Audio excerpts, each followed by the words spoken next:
علی در قرآن، مولا امیر المومنین حضرت علی بن ابی طالب علیہ السلام کا ذکر جہاں جہاں قرآن کریم میں جا بجا آیا، جس جس انداز میں ہم اس کو ایک تفصیل کے ساتھ بیان کرتے چلے آئے ہیں، اپنے اسی پروگرام کو مزید کنٹینیو کرتے ہوئے اور اس بہترین موضوع کے اوپر گفتگو کرنے کے لیے جو شخصیت ہمارے ساتھ موجود ہے، یقیناً آپ کی شخصیت کسی تعارف کی محتاج نہیں ہے، ہمارے ساتھ موجود ہے جناب آیت اللہ سید نسیم عباس نشمی صاحب، مدرس حوزہ علمیہ نجف اشرف عراق، ہمارے ساتھ نجف اشرف سے موجود ہے۔ قبل آپ پروگرام میں خوش آمدید کہیں گے اور آپ کی خدمت میں مؤدبانہ السلام عرض کریں گے۔ السلام علیکم۔ علیکم السلام ورحمۃ اللہ وبرکاتہ۔ محترم مفتی صاحب، میری طرف سے آپ کو اور تمام ناظرین کو بھی سلام۔ جزاک اللہ قبلہ، جزاک اللہ، اور پورے ایام اعزا کے بعد اپنی نارمل ٹرانسمیشن کی طرف اور اپنے پروگرام علی علیہ السلام در قرآن کو کنٹینیو کرتے ہوئے قبلہ، طاغوت سے مراد قرآن کریم میں کیا ہے؟ قرآن نے طاغوت کن لوگوں کو، کن گروہوں کو، کن احزاب کو، کس معاشرے کو قرار دیا؟ اس پر روشنی ڈال۔ چونکہ ہمارا ایک سلسلے وار پروگرام اہل بیت علیہ السلام اور قرآن کے حوالے سے یا مولا علی علیہ السلام کی جو شان و عظمت بیان ہوئی ہے قرآن میں، ان روایات اور ان آیات کو ہم لے کے چل رہے تھے، خصوصاً اہل سنت مصادر میں جو روایات تھیں۔ ایک سلسلہ وار محرم سفر سے پہلے پروگرام تھا، بعد میں کیونکہ مجالس کی مشغولیت تھی تو دوبارہ اس سلسلے کو آج شروع کیا ہے۔ تو ہمارا سلسلہ گفتگو سورہ بقرہ کی 257 نمبر آیت تک پہنچا ہے، جس میں اللہ سبحانہ و تعالیٰ ارشاد فرما رہا ہے والذین کفروا اولیاءہم الطاغوت یخرجونہم من النور الی الظلمات، کہ جن لوگوں نے کفر کیا ان سرپرست طاغوت ہیں، سرکش ہیں، جو ان کو نور سے نکال کر ظلمات اور اندھیروں اور گمراہیوں کی طرف لے کے جاتے ہیں۔ اب یہاں پہ سوال یہ پیدا ہوتا ہے کہ طاغوت رسول خدا کی نگاہ میں، قرآن کی نگاہ میں، جو قرآن نے مختلف جگہوں پہ طاغوت کا ذکر کیا ہے، اس سے مراد کیا ہے؟ اگر لغوی معنی کے اعتبار سے ہم دیکھیں تو طاغوت کا معنی ہوتا ہے سرکشی، استکبار، یعنی تکبر، بڑائی، دوسروں کے اوپر بڑا پن ظاہر کرنا، یہ طاغوتی فکر، یہ طاغوتی رویے، یہ طاغوتی کردار اور طاغوتی صورتیں جو ہیں قرآن نے مختلف شکلوں میں اس کو بیان کیا ہے۔ اور بعض مقامات پہ ارشاد ہوتا ہے فَمَن يَكْفُرْ بِالطَّاغُوتِ وَيُؤْمِن بِاللَّهِ فَقَدِ اسْتَمْسَكَ بِالْعُرْوَةِ الْوُثْقَىٰ، کہ جو سرکشی کا انکار کرے اور اللہ پہ ایمان لے آئے، بس وہ اللہ کی مضبوط رسی سے متمسک ہو گیا، اس نے مضبوط رسی کو تھام لیا۔ تو اس آیت سے بھی پتہ چلتا ہے کہ اللہ پہ ایمان لانے کے لیے اور اللہ کی مضبوط رسی کو تھامنے کے لیے ضروری ہے کہ پہلے طاغوت کا انکار ہو۔ جب بھی کوئی مسلمان کلمہ پڑھتا ہے تو سب سے پہلے طاغوت کا انکار کرتا ہے، لا الہ الا اللہ، کہ کوئی نہیں ہے معبود، جو جھوٹے معبود ہیں، جو جھوٹے خدا ہیں، ان کا انکار ہوتا ہے، بعد میں اللہ کی معبودیت کا اقرار ہوتا ہے۔ تو اسلام اور ایمان کی ابتدا ہی انکار سے شروع ہوتی ہے، تبرہ سے شروع ہو رہی ہے، بیزاری سے شروع ہو رہی ہے، اور وہ انکار جو ہے کفر، جو طاغوت کا انکار، کفر سے مراد یہاں انکار ہے۔ تو جو طاغوت کا انکار ہے کبھی زبان سے ہوتا ہے، کبھی دل سے ہوتا ہے، کبھی عملی طور پہ ہوتا ہے۔ تو قرآن نے جگہ جگہ بہت ساری آیات ہیں، اگر ہم اسی موضوع کو لے کے چلیں تو ہمیں کم از کم ایک پروگرام چاہیے، لیکن ہم فقط اشارہ کرتے جا رہے ہیں کہ سورہ بقرہ میں بھی اللہ سبحانہ و تعالیٰ نے اسی بات کی طرف اشارہ کیا ہے کہ ایک سرکشی، ایک فکر ہے، وہ کسی گروہ میں ہو سکتی ہے،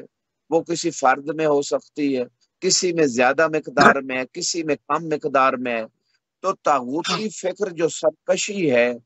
جو میں ہے، جو انا ہے، جو تکبر ہے،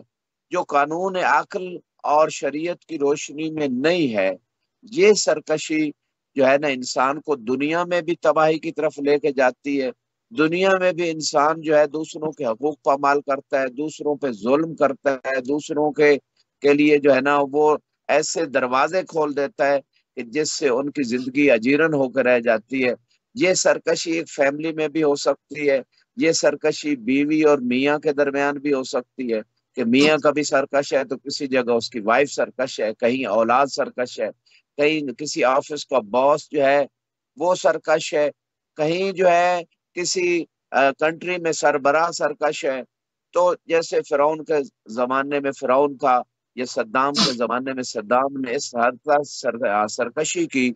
کہ اس نے کوئی گھر نہیں چھوڑا سنی شیعہ گھروں میں کہ جہاں کوئی شہید نہ ہو، چاہے وہ خود جیلوں میں مروائے یا جنگوں میں مروا دیے۔ تو یہ مختلف زمانوں میں سرکش لوگوں کی تاریخ بھری پڑی ہے۔ سب سے پہلی سرکشی جو ہے جناب آدم علیہ السلام کے بیٹے قابیل نے کی، جب اس نے اپنے بھائی کو قتل کر دیا۔ تو یہ سرکشی کا جو سلسلہ ہے یہ شیطان کی طرف سے ہے،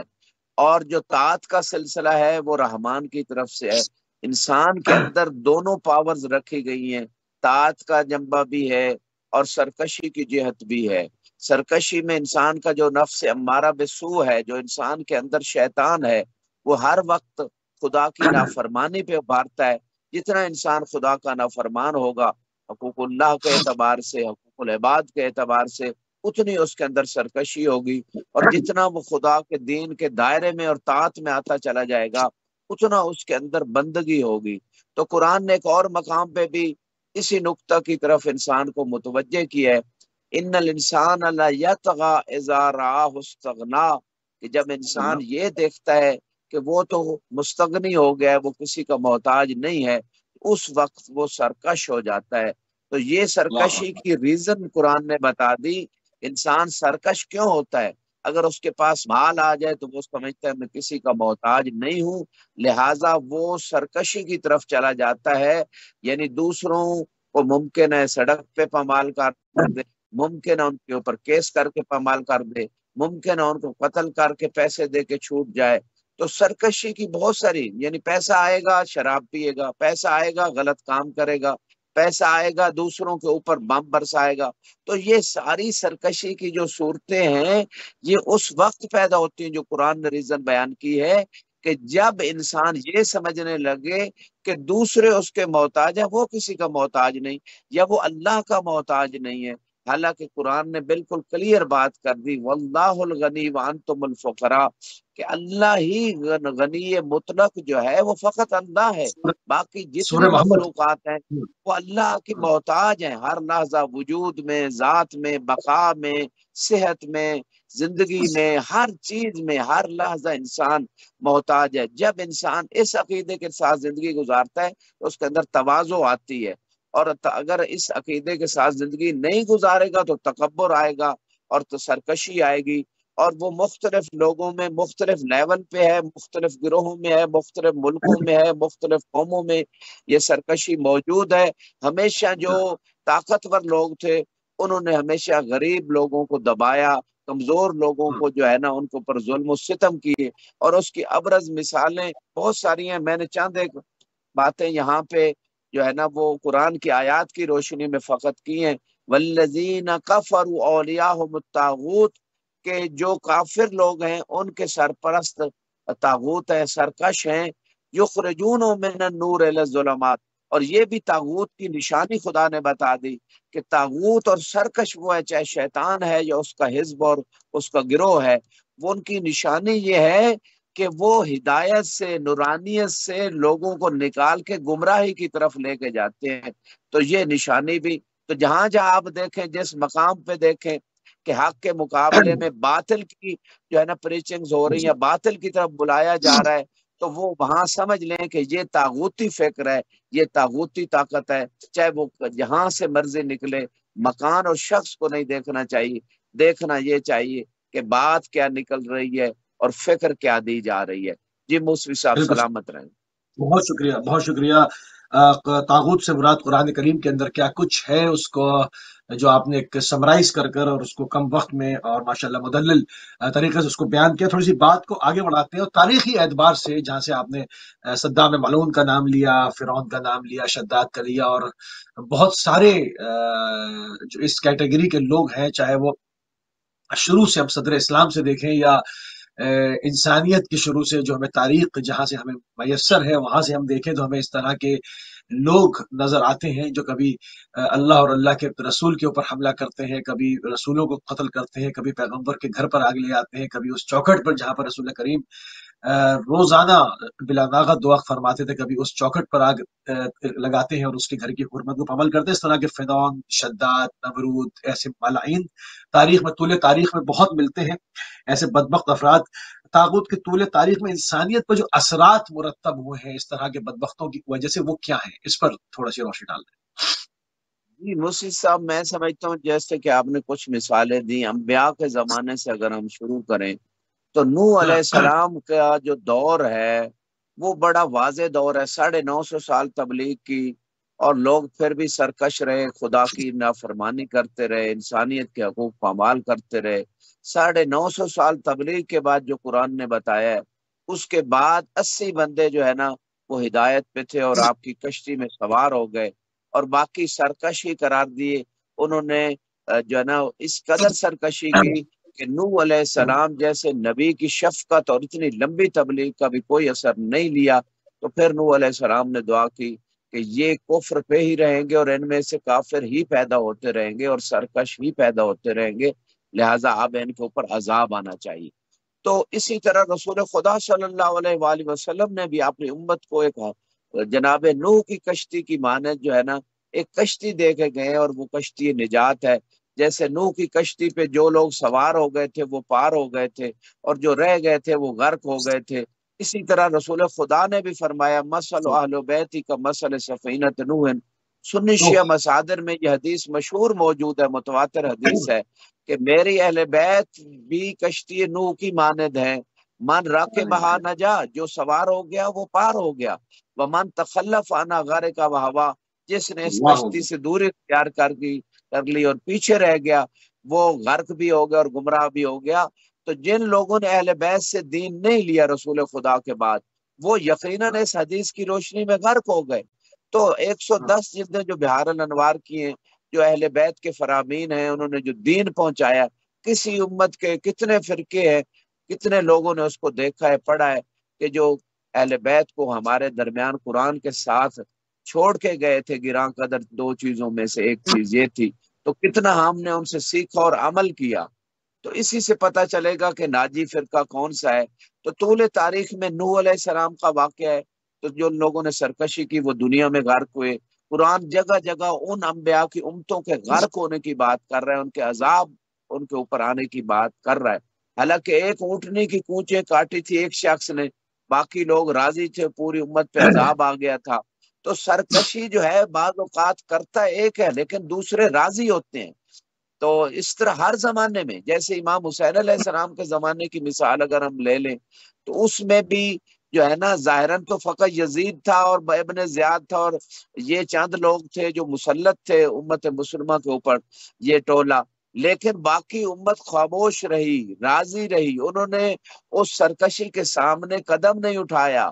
اور امام حسین علیہ السلام کا ساتھ نہیں دیا۔ تو لہٰذا وہ امت جو ساری یزید کی بیعت کر چکی تھی سوائے چند لوگوں کے، وہ بھی اس سرکشی میں شریک ہے، وہ یزید کے تمام کارناموں میں شریک ہے۔ تو اس مثال سے آپ تمام ہر زمانے کے جتنے بھی ظالم حکمران ہیں،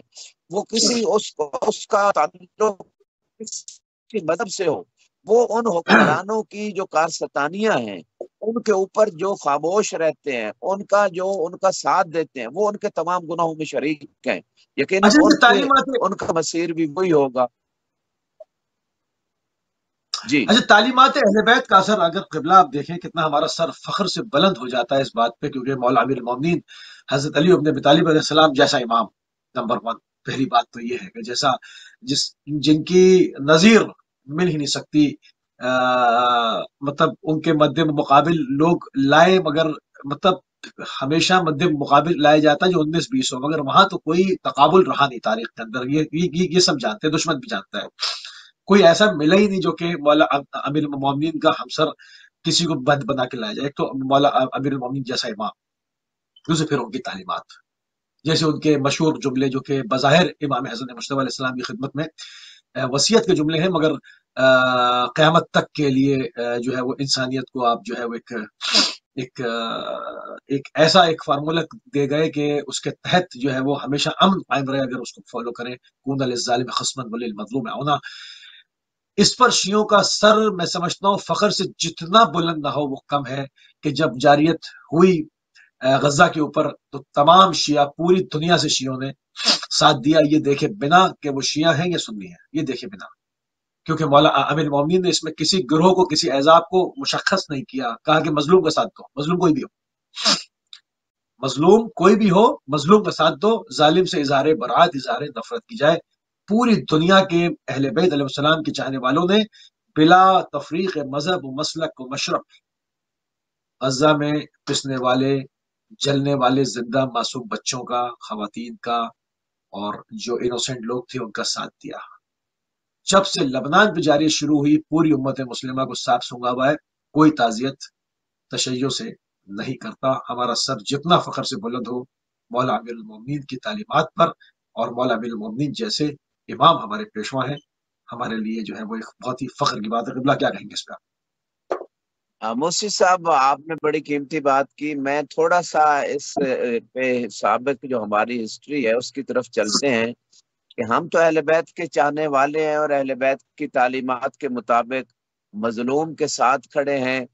اور ظالم جو ہے نا اس کے مد مقابل ہماری تاریخ یہی ہے. لیکن میں اتنا کہنا چاہتا ہوں کہ یہ جو ائمہ رسول خدا کے اولاد تھے، جو رسول خدا کے خاندان سے تھے، تو ان لوگوں نے تو ان کا ساتھ نہیں دیا بلکہ ان کے اوپر ظلم کرنے میں شریک ہوئے. جیسے کہ آپ تذکرہ کر رہے تھے، رسول کی بیٹی جو بضعۃ منی، جنہیں کہا گیا کہ وہ میرا ٹکڑا ہے، اس بیٹی کا ساتھ نہیں دیا بلکہ اس کے مد مقابل کھڑے ہو گئے اور ان پہ ظلم کی انتہا کر دی. دروازہ جلایا، ان کا پہلو زخمی کیا، ان کے جو ہے نا بچے کو شہید کیا، اسی طرح ان کا حق غصب کیا فدق. پھر مولا علی کی ذات کی بات آ جاتی ہے، جو رسول کا خاندان ہے، جن کو رسول نے اپنا بھائی کہا، ان کا ساتھ ان لوگوں نے نہیں دیا، یعنی بلکہ ان کے مد مقابل کھڑے ہوئے. مولا علی کا حق غصب کر لیا گیا، امام حسن کے جنازے پہ تیر مارے گئے، اور اسی طرح امام حسین کے ساتھ جو ہوا، ان کے خاندان کے ساتھ، خاندان کے جتنے افراد، بچوں کو مستورات کے ساتھ کیا ظلم کیا. پھر سب ائمہ کی ہسٹری دیکھ لیں، یعنی سب ائمہ شہید ہوئے سوائے امام زمانہ جو پردہ غیب میں ہے. سب ائمہ پہ کتنے ظلم و ستم ہوئے، قید و بند کی صحبتیں، زہریں دی گئی ان کے چاہنے والوں. تو یہ ایک تاریخ ہے، یعنی اہل بیت اور ان کے چاہنے والوں نے ہمیشہ مظلومیت جو ہے نا اس کو اٹھایا ہے اور مظلوم کا ساتھ دیا اور ظالم کا مقابلہ کیا ہے. اور یہ جو لوگ تھے جنہوں نے اہل بیت کو چھوڑ دیا تھا اور آج تک چھوڑے ہوئے ہیں، ان کی تاریخ یہی رہی ہے کہ انہوں نے ظلم کرنا ہے، چاہے اہل بیت ہوں یا ان کے چاہنے والے ہوں. ساتھ دینا تو دور کی بات، یہ تو ان کے مد مقابل کھڑے ہر دور میں اور ہر تاریخ میں. تو آج تک آپ دیکھ لیں، سوائے چند جو ہے نا کچھ لوگ جو جن کے اندر رد الانصاف ہے اہل سنت بھائیوں میں سے، وہ کھڑے ہو جاتے ہیں، ورنہ غالباً ان کی تاریخ یہی ہے کہ انہوں نے کبھی حق کا ساتھ نہیں دیا بلکہ حق کے مد مقابل رہے. اور یہ لوگ اہل بیت اور ان کے چاہنے والوں پہ ظلم کرتے رہے، اور اگر کوئی ظلم ہو رہا ہے تو یہ خوش ہوں گے اندر سے، یہ مذمت نہیں کریں گے، الا کہ جس کا ضمیر زندہ ہو، جس کے اندر تھوڑی سی انسانیت ہوگی تو وہ انسانیت کے ناطے ضرور مذمت کرے گا. جی موسی صاحب. لبنان میں جو لوگ بے گھر ہو رہے ہیں، جو کہ حربی نہیں ہیں، جو کہ جنگ میں شامل نہیں ہیں، عام اپنے فیملی ایک انوائرمنٹ میں رہنے والے لوگ ہیں، رہائشی مکانات ہیں، وہ گر رہے ہیں، بچے اس کے اندر دب رہے ہیں، اس میں عورتیں مر رہی ہیں، اس میں لوگ مر رہے ہیں، بزرگ مر رہے ہیں، اس میں معذور افراد ہیں. مطلب ایک عام جو جس کو کہا جائے کہ عام عوام ہے، عام جنتا ہے. مطلب صرف اس دشمنی میں کہ وہ جنوب لبنان کے ہیں، وہ شیعہ ہیں، ان کا تعلق تشیع سے ہے، پوری سوشل میڈیا پہ صاف سن گیا. تو میں اس پہ مذمت نہیں کر رہا ہوں، بلکہ میں کہہ رہا ہوں میرا سر فخر سے بلند ہے کہ میں ایک میرا پیشوا مولا امیر المومنین ہے، میرے پیشوا مولا امیر المومنین ہے. اور ہم اس پر ہم نہیں دیکھیں گے سامنے کون ہے، وہ شیعہ ہے یا نہیں. اگر مظلوم ہے یقیناً ہم اس کا اپنے دل کی گہرائیوں سے ساتھ دیں گے، کیونکہ ہم مولا امیر المومنین کے ماننے والے ہیں. آپ جس کو فالو کرتے ہیں آپ کو وہ مبارک، ہمیں مولا امیر المومنین مبارک.